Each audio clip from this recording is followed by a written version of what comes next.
Bonjour Monsieur le préfet du Finistère, bonjour Mesdames et Messieurs les préfets des autres départements de France, Mesdames et Messieurs les gendarmes de la gendarmerie de Brest, bonjour à vous et bonjour aux gendarmes et policiers de France et de Navarre. Hier matin, j'ai reçu la visite de 2 gendarmes en civil à mon domicile afin de m'enjoindre de me rendre à la gendarmerie de Brest mardi 26 janvier à 9 h du matin. Pour y être entendu librement, sans garde à vue, dans le cadre d'une infraction qualifiée d'outrage à personne dépositaire de l'autorité publique. Alors, que me reproche-t-on exactement? Eh bien, monsieur le préfet du Finistère, vous n'avez, semble-t-il, pas apprécié mes propos, somme toute très courts, 3 mots, et noyés au beau milieu de ma vidéo de plusieurs minutes, du 10 novembre 2020. Et d'ailleurs, j'encourage tout le monde à regarder cette vidéo pour ceux qui ne l'auraient pas vue. Il s'agit de gendarmes militaires, un des vôtres vous parle.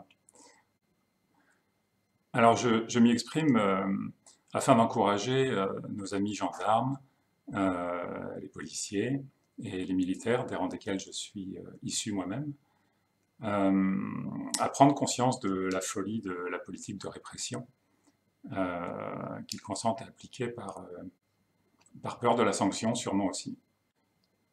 Alors je ne me faisais que le porte-voix de millions de Français, dont ils font eux aussi partie, afin de crier notre ras-le-bol, euh, enfin, un ras-le-bol de cette situation qui en novembre dernier n'avait déjà que trop duré. Malheureusement, cette situation a conduit des hôpitaux psychiatriques à se remplir. On a vu une vague de suicides et de dépression sans précédent. Nous avons vu également des gens devant être opérés ou recevoir un traitement se voir reporter leurs rendez-vous et leurs opérations, et récupérés plusieurs mois plus tard par leurs médecins, constatant inéluctablement que leur état de santé s'était considérablement dégradé. Tout cela tandis que on nous annonçait des hôpitaux pleins, débordés par le Covid. Or, il n'en était rien. Plusieurs vidéos l'attestent, les hôpitaux étaient vides. Et cela dans de nombreux pays. Et la France n'a pas échappé à ce cas de figure. Tout cela au plus fort de la crise, alors qu'on tentait de nous faire croire le contraire. Bref, un génocide qui ne dit pas son nom. Monsieur le préfet du Finistère, jusqu'à preuve du contraire, dans cette vidéo, je ne vous insulte nullement. Je ne fais que m'adresser très brièvement à vous, au détour d'une phrase et de façon très discourtoise. C'est évident, je le reconnais. Je suis très discourtois à ce moment-là, puisque je me permets, donc au milieu de ma réflexion, de vous dire 3 mots fort peu aimables: je t'emmerde. Bien, j'ai prononcé ces mots, effectivement. Ces mots qui traduisent une profonde colère, monsieur le préfet. Et ensuite, je continue sur le reste de la vidéo, mais sans plus du tout m'adresser à vous.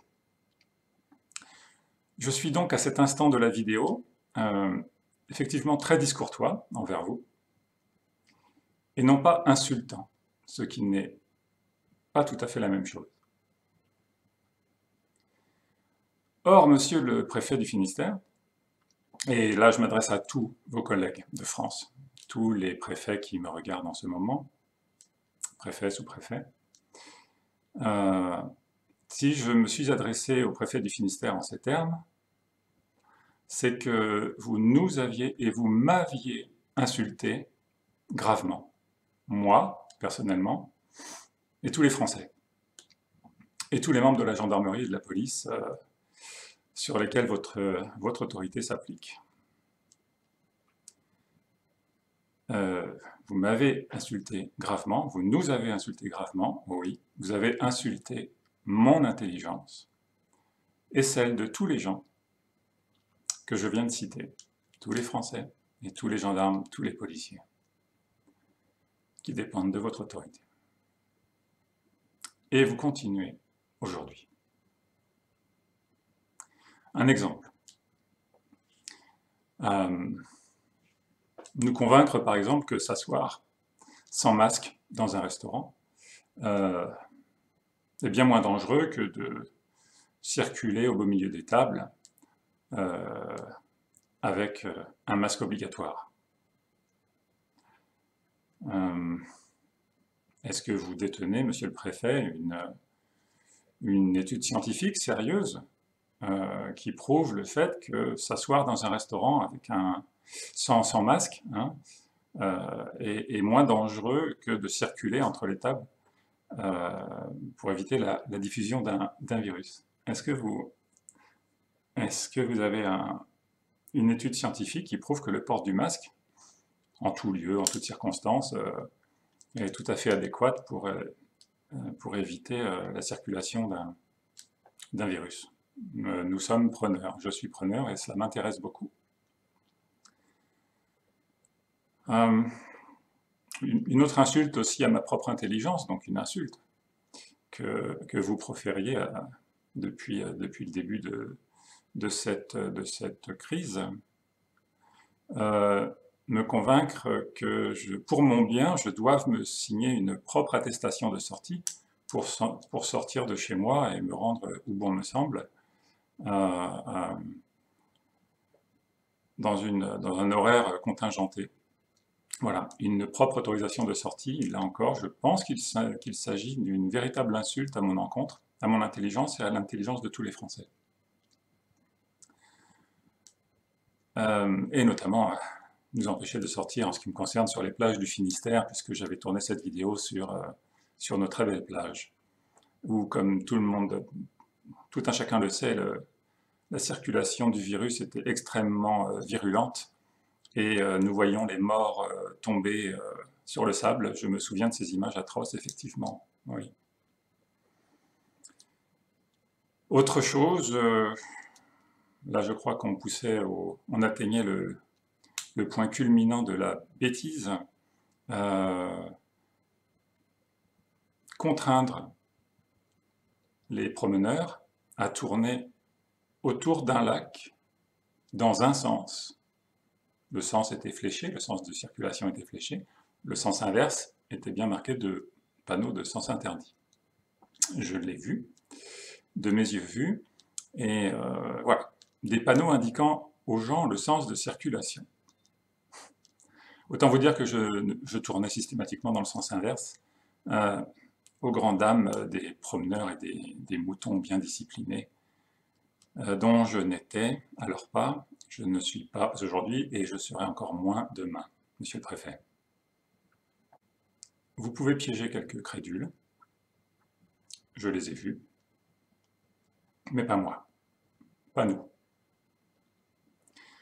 Ne me faites pas croire, monsieur le préfet, que vous n'avez pas compris, et que nous ne sommes pas suffisamment intelligents pour comprendre que les mesures liberticides que vous faites appliquer par vos troupes, par les gendarmes, par les policiers, et qui ont été décidées en dépit du bon sens, justement, le fameux bon sens, pas celui qui consiste à tourner autour d'un lac, dans un sens précis, non, ce n'est pas de celui-là dont je parle. Des mesures décidées contre toute logique et occultant sciemment toute rigueur scientifique. La rigueur scientifique nécessaire à la conduite d'une politique sanitaire éclairée, et qui, sans ces éléments que je viens de citer, ne peut être aujourd'hui qualifiée que de totalitaire et de criminel. Cette politique liberticide a violé tous nos droits fondamentaux, monsieur le préfet, mesdames et messieurs les préfets. Je vais vous dire quelque chose de grave. Je pense sincèrement que cette politique que vous avez appliquée, sans doute contraint de le faire, Elle conduira inéluctablement, plus tôt que tard, à amener tous ceux qui auront participé sans réfléchir, justement, ou pire, tous les acteurs actifs ayant eu conscience du rôle qu'ils jouaient et des crimes qu'ils perpétuaient. Cette politique conduira tous ces gens devant les tribunaux internationaux.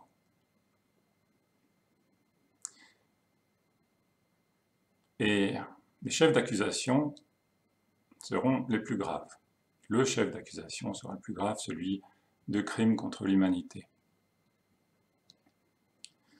Monsieur le préfet, avec toute ma considération et le respect que je vous dois, comme à tout être humain d'ailleurs, ce respect qui m'a fait défaut lors de cette fameuse vidéo, cette déclaration publique sera la même que je tiendrai lors de mon audition du 26 janvier en la gendarmerie de Brest à 9 h. Et je n'ai rien à y rajouter. Elle fait suite donc à une déclaration, à une vidéo publique du 10 novembre 2020, et il est normal que les suites de cette affaire le soient également. Donc cette déclaration, cette vidéo est également publique. Alors je vous mets en lien les sites tous les plus sérieux, éclairés et éclairants, allant de plusieurs collectifs de dizaines de milliers, je crois que c'est des centaines de milliers maintenant, de médecins cumulant, donc vous imaginez bien, des centaines de milliers, voire des millions d'années d'études à eux tous de médecine. Et ce ne sont certainement pas des frappadingues ou autres charlatans, d'experts à la solde de Big Pharma traînant sur les plateaux de nos chers merdias. Je vous mets également les liens des plus grands lanceurs d'alerte, les plus illustres, les plus éclairés, les plus compétents, chacun dans leur domaine, qui ont couvert cette crise depuis le départ. Et pour nous apporter une part de la vérité, sachant que la vérité n'est détenue par personne, et tout cela afin que vous puissiez vous forger une idée, vous forger une conviction, monsieur le préfet, et messieurs, dames les préfets, et aboutissiez tous à une conclusion simple, celle de savoir qui insulte qui. Voilà, mesdames et messieurs les préfets, n'ayez aucune honte, n'ayez pas peur. Au contraire, croyez-nous, et rappelez-vous un certain Jean Moulin, qui un jour choisit l'inconfort de sa situation en mettant en résonance ses décisions avec sa conscience. Le monde entier se souvient de lui aujourd'hui. Qui se souvient des autres? Et qui se souviendra de vous? Force et honneur.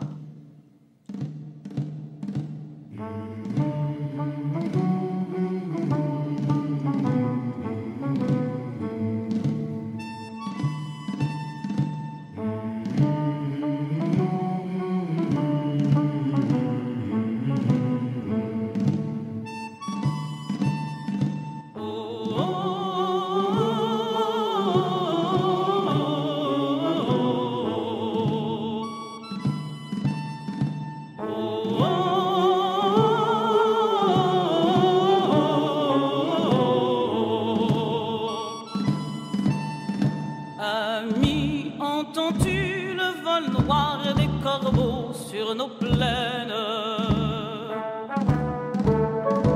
Ami, entends-tu ces cris sourds du pays qu'on enchaîne?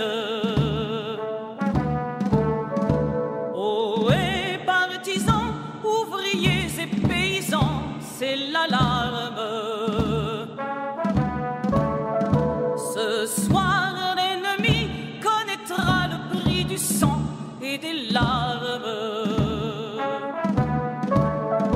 Montez de la mine, descendez des collines, camarades.